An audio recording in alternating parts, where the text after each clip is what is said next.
South Indian खाद्यप्रेमींची संख्या सध्या भरपूर वाढलेली आहे आणि म्हणूनच नाश्त्यामध्ये साऊथ इंडियन पदार्थ खायला सगळ्यांनाच आवडतात। आणि या पदार्थांमध्ये सर्वात जास्त आवडीनं खाल्ला जाणारा एक पदार्थ म्हणजे डोसा। तर छान जाळीदार, कुरकुरीत आणि बनवल्यानंतर अजिबात मऊ न होणारा परफेक्ट डोसा कसा बनवायचा हे आज आपण बघणार आहोत। नमस्कार, मराठी अन्नपूर्णा डिलाईट्समध्ये तुम्हा सर्वांचं खूप खूप मनापासून स्वागत आहे ना कुरकुरीत। तर असा हा कुरकुरीत डोसा बनवण्यासाठीचं साहित्य बघूया। तर डोशासाठी इथं मी 2 वाटी राशनचा तांदूळ घेतलेला आहे। तर 2 वाटी तांदळासाठी आपल्याला अर्धी वाटी उडदाची डाळ घ्यायची आहे। यामध्ये अर्धा टीस्पून मेथी टाकून घेऊ। ज्या वाटीने तांदूळ मोजून घेतले होते त्याच वाटीने आपल्याला डाळ मोजून घ्यायची आहे। यानंतर डाळ आणि तांदूळ 3 ते 4 पाण्याने स्वच्छ धुवून घेऊया। धुवून झाल्यानंतर यामध्ये पाणी टाकायचं आहे आणि कमीत कमी 5 ते 6 तासासाठी डाळ आणि तांदूळ भिजू द्यायचे आहेत। डाळ आणि तांदूळ व्यवस्थित भिजलेले आहे। याबरोबर आपल्याला अर्धी वाटी पोहे सुद्धा लागणार आहे। आता हे पोहे आपण स्वच्छ धुवून घेणार आहोत आणि सोबतच डाळ आणि तांदूळ आपल्याला एकत्र करून घ्यायचे आहेत। तर डाळ तांदूळ एकत्र केलेले आहेत, पोहे सुद्धा आपण स्वच्छ धुवून घेतलेले आहेत। डाळ आणि तांदूळ मिक्सरच्या भांड्यामध्ये टाकून घेऊया। त्यासोबतच यामध्ये थोडंसं पाणी सुद्धा घालायचं आहे। हे जे आपण डाळ तांदूळ भिजवताना जे पाणी वापरलेलं होतं तेच पाणी आपण यामध्ये टाकून घेणार आहोत। जास्त पाणी सुद्धा वापरू नका, नाहीतर बॅटर पातळ होऊ शकतं। आता यामध्ये भिजवलेले अर्धे पोहे टाकून घेऊ आणि अर्धे आपण राहिलेल्या डाळ आणि तांदळामध्ये वाटून घेणार आहोत। तर डाळ आणि तांदूळ मिक्सरला एकदम बारीक वाटून घेतलेले आहे। तुम्ही बघू शकता यामध्ये अजिबात कणी शिल्लक राहिलेली नाही। याच पद्धतीने राहिलेले डाळ तांदूळ आणि पोहे मिक्सरला वाटून घ्यायचे आहेत। वाटून झाल्यानंतर हे सगळं बॅटर आपल्याला अशा एका मोठ्या भांड्यामध्ये काढायचं आहे। भांडं जर छोटं वापरलं तर बॅटर फर्मेंट झाल्यानंतर ते ओव्हरफ्लो होऊ शकतं, त्यामुळं शक्यतो असं आकाराने मोठं असलेलं भांडंच वापरा। यामध्ये चवीपुरतं मीठ टाकून घेऊ। मीठ अगोदर वापरल्यामुळं बॅटर पटकन फर्मेंट होतं।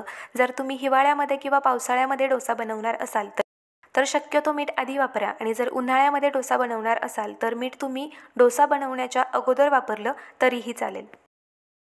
मीठ टाकून व्यवस्थित मिक्स करून घेतलेले आहे। आता रात्रभर आपण हे बॅटर फर्मेंट होऊ देणार आहोत। वेळ कमी असेल तर 7 ते 8 तासामध्ये सुद्धा तुम्ही डोसे बनवू शकता, पण बॅटर रात्रभर तसंच ठेवल्यामुळं ते छान फर्मेंट होतं आणि यामुळे डोसे सुद्धा कुरकुरीत होतात, त्याचबरोबर चवीला सुद्धा छान लागतात।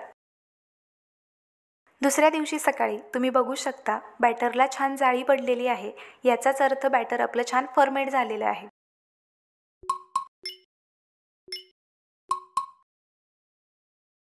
यामध्ये 1 टेबलस्पून पिठी साखर टाकून घेऊ। साखरेमुळे डोशाला छान सोनेरी रंग येतो।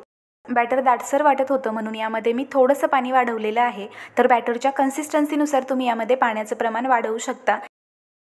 तर आता डोसे तयार करून घेऊया। तर पॅनवर थोडंसं तेल टाकून घ्यायचं आहे। त्यानंतर यावर थोडंसं पाणी शिंपडायचं आहे आणि हे पाणी आणि तेल एका कॉटनच्या कपड्याने पुसून घ्यायचं आहे। पॅन गरम आहे, गॅसची फ्लेम मी लो केलेली आहे। आता यावरती बॅटर टाकून घेऊ आणि डोसा तयार करून घेऊया। बॅटर टाकण्याआधी पॅन जर जास्त गरम असेल तर पॅनच्या उष्णतेमुळे बॅटर पटकन शिजलं जातं आणि यामुळे घट्ट झालं की ते बॅटर पळीला चिकटतं। तर डोसा बनवून झालेला आहे। आता हे जे कढईचं जास्तीचं बॅटर आहे ते एका कलथ्याच्या मदतीनं पसरून घ्यायचं आहे, म्हणजे छान प्लेन डोसा तयार होईल। आता गॅसची फ्लेम इथं मी मीडियम केलेली आहे। डोशाच्या कडेनं थोडंसं तेल टाकून घेऊ। तर जेव्हा डोशाला असा हलकासा सोनेरी रंग यायला सुरुवात होईल तेव्हा गॅसची फ्लेम आपल्याला लो करायची आहे आणि लो फ्लेमवर चांगला सोनेरी रंग येऊपर्यंत डोसा भाजून घ्यायचा आहे, म्हणजे डोसा छान कुरकुरीत होईल। तर तुम्ही बघू शकता वरच्या बाजूने डोसा छान सोनेरी दिसू लागला आहे। आता डोसा पॅनवरून बाजूला काढून घेऊ। डोशाला रंग छान आलाय, जाळी छान पडली आहे आणि त्याचबरोबर डोसा अजिबात जाड झालेला नाही। बऱ्याचदा बॅटर परफेक्ट असून सुद्धा डोसा एकतर पॅनला चिकटतो किंवा मग जास्त जाड होतो, कारण पॅन जास्त गरम झालेला असतो आणि जेव्हा आपण बॅटर पॅनवर टाकतो डोसा पसरवत असताना अर्ध्यातच हे बॅटर पटकन शिजलं जातं आणि घट्ट झाल्यामुळं डोसा पुढं वाढवताच येत नाही। तर या पद्धतीने असे कुरकुरीत जाळीदार डोसे तयार करा, मस्त तडका मारलेल्या चटणीसोबत एन्जॉय करा आणि चॅनलला सबस्क्राईब करायला विसरू नका। पुन्हा भेटू अशाच एका नवीन रेसिपीसोबत। तोपर्यंत मराठी अन्नपूर्णा डिलाईट्ससोबत अशाच नवनवीन रेसिपीज बघत राहा, बनवत राहा आणि खात राहा। धन्यवाद।